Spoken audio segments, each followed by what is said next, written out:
Today, we're going to unlock a super simple but really powerful framework that can bring a ton of clarity when you're facing those big, complicated decisions. So let's just dive right in. You know that feeling, right? You're up against a huge choice, maybe for your career, maybe for a business idea, and you're just surrounded by noise. It can feel totally overwhelming. So how in the world do you find a clear path forward? Well, there's actually a tool for exactly that. And don't worry, it's not some complicated business jargon. It's a really straightforward compass called SWOT Analysis, and it's designed to help you navigate these kinds of situations. So what is it exactly? A SWOT analysis is basically a strategic tool you can use to get a really good handle on your current situation so you can plan better for the future.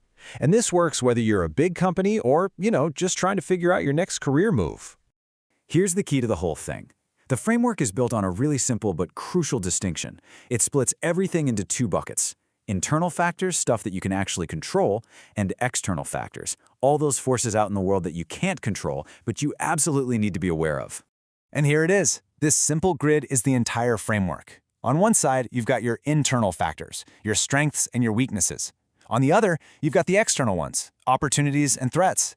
This right here is the heart of the analysis. So let's break down what each of these quadrants really means. All right, so let's deconstruct that acronym, SWOT, to see what each of these parts is all about. First up, we've got S for strengths. These are your internal advantages. Think of these as your internal superpowers. They're the unique skills you have, the resources you can tap into, the things that give you a real edge. What do you or your company do exceptionally well? That's where you start. Now, on the flip side, we have W, and that stands for your weaknesses. These are those internal limitations, the things that might be holding you back. And look, this isn't about beating yourself up.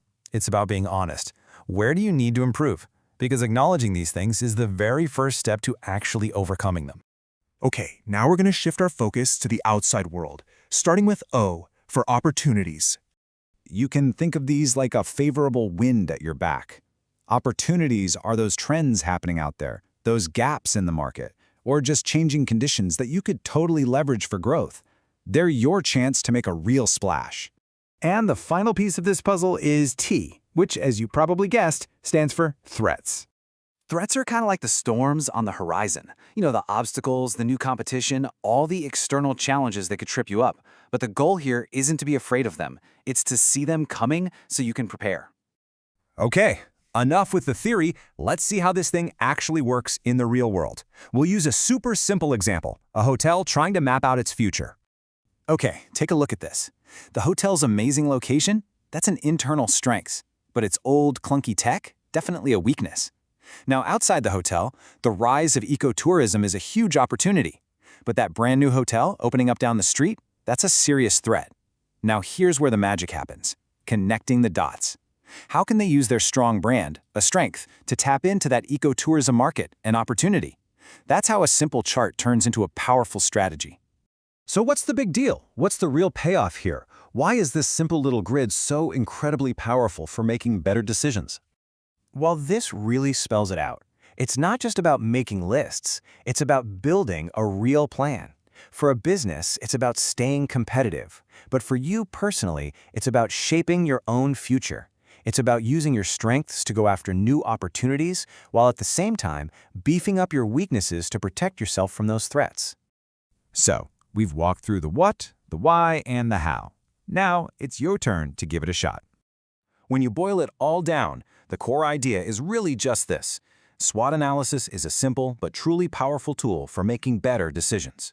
It's not just a homework assignment. It's about gaining a sense of control because you have a clear-eyed understanding of the whole picture. So, I'll leave you with this one question to get you started. If you look at your own life or your career through this exact lens, what is the single biggest opportunity that you could act on right now?